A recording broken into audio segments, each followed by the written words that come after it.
Hi అండి, welcome to channel. ఇదిగోండి నేను గోంగూర రొయ్యలు వండుతున్నానండి. నా విధానము ఇదిగోండి. నేను గోంగూర ఉడకపెట్టేసుకొని నేను ఇలాగ పచ్చిమిరపకాయలు కొంచెం ఎల్లుల్లిపాయలు వేసి ఇలాగ రుబ్బుకున్నానండి. నేను ఉడకపెట్టి ఇదిగోండి రొయ్యలు ముందే నేను అల్లము ఎల్లుల్లిపాయ మ్యారినేషన్ చేసి కొంచెం వేపేసానండి.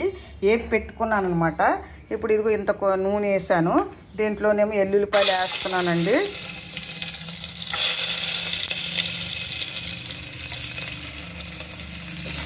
కొంచెం ఎల్లుల్లిపాయలు వేసుకుంటే ఎక్కువ బాగుంటుంది కదా. ఇదిగోండి అల్లం వెల్లుల్లిపాయ పేస్ట్ కూడా వేస్తున్నాను. ఇదిగోండి, ఎందుకంటే దాంట్లో కూడా వేసాను అనమాట నేను.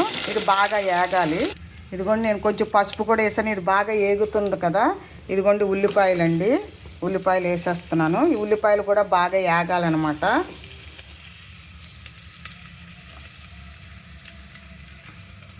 బాగా కొంచెం ఎర్రగా ఏగాలి ఇవి. ఇదిగోండి బాగా ఏగుతుంది కదా. బాగా ఎర్రగా ముందే వేపేసి పెట్టానండి నేను. మళ్ళీ దీంట్లో వేపుతున్నాను. ఇదిగోండి 2 స్పూన్స్ ధనియాల పౌడర్ అండి. ఇదిగోండి కారం, ఇదిగోండి కారం 2 స్పూన్స్. ఎందుకంటే దాంట్లోని పచ్చిమిరపకాయలు, కొత్తిమీర, గోంగూర, ఎల్లుల్లిపాయలు వేసి రుబ్బానండి నేను. అందుకంటే కారం టేస్ట్ ఎవరి కారానికి తగ్గట్టు నేను 2 స్పూన్లు వేస్తాను. గోంగూర కొంచెం ఎలాగ 2 వేసానండి ఫుల్గాను. ఇది బాగా ఏగాలన్నమాట, ఈ కారం అంతా మసాలా అంతాను. ఇదిగోండి ఇది ఇలా ఉడుకుతుంది కదా. బాగా వేపాను అనమాట. ఈ మసాలాలన్నీ కూడా ఇదైన వరకునండి. కొంచెం ఇలాగ పులుపు వేసిస్తే మళ్ళీ ఉడకదు కదా. అందుకే రొయ్యలు నేను ఇలాగ వేపేసి ఇలాగ ఉడకపెట్టుకుంటానండి. కొంచెం లేకపోతే కచ్చకచ్చ అని ఉంటుంది కదండి.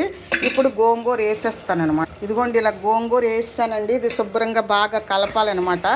బాగా దీంట్లో మసాలాలదంతా ఇదంతా బాగా కలపాలి. ఇలా బాగా ఉడికితేనండి దీని టేస్టు. ఇదిగోండి అన్నీ వేసాను. లాస్ట్లో కొంచెం కొత్తిమీర, గరం మసాలా అండి చిటికెడండి ఎక్కువ వేయను నేను. ఇదిగోండి దీంట్లో కొంచెం నీళ్ళు వేస్తాను ఉడకడానికి. ఆ గోంగూరది ఉంటుంది కదా, అది వేస్తానండి. ఇదిగోండి కొంచెం చికెన్ మసాలా కూడా వేస్తున్నాను, కొంచెము ఎక్కువ కాదు. ఇదిగోండి ఇదిగోండి ఇలా దగ్గరికి అయిపోయిందండి. ఇంకొంచెం ఒక 5 నిమిషాలు ఉంచుతానండి. ఇదిగోండి యమ్మీ గోంగూర అండి. ఇది చాలా టేస్ట్గా ఉంది అసలు. ఇలా వండుకొని తింటే ఎంతైనా తినొచ్చండి. ఇదిగోండి లాస్ట్లో కొంచెం కొత్తిమీర. ఇదిగోండి ఇదేమో కొంచెమేమో నేను వంజరం ఇగురు వండానండి నేను. ఇదిగోండి వంజరం ఇగురు అనమాట. ఇగురు చేశాను ఇలాగా. ఈ విధానం కూడా తర్వాత ఎప్పుడైనా చెప్తానండి. ఇదిగోండి రొయ్యలు కొంచెం ఇలా ఫ్రై చేశాను అనమాట. మా సండే స్పెషల్ అనమాట ఇవ్వండి. మా మనవడు తింటాడో లేడో అని చెప్పేసి ఇలాగ వేపానండి ఇవి. ఇలాగా ఇది ఎప్పుడు వండుతున్నాను కదా. ఈరోజు మా స్పెషల్ ఏంటంటే ఇదండి గోంగూర రొయ్యలును. ఇదేనేమో వంజరం ఎగురండి. పెడతాను. ఇదిగోండి యమ్మీ ఇదండి వంజరం ఎగురు అనమాట. ఎప్పుడు ఫ్రైయే కదా చేసుకుంటాము, అందు గురించండి. ఇదిగోండి కొత్తిమీర లాస్ట్లో ఇలా కొంచెం వేసుకోవడమే. ఇదండి మా లంచ్. ఇక్కడ బ్రౌన్ రైస్ ఉడుకుతుందండి అందరికీ. ఈరోజు బ్రౌన్ రైసే సలాడ్ అండి. Thank you so much.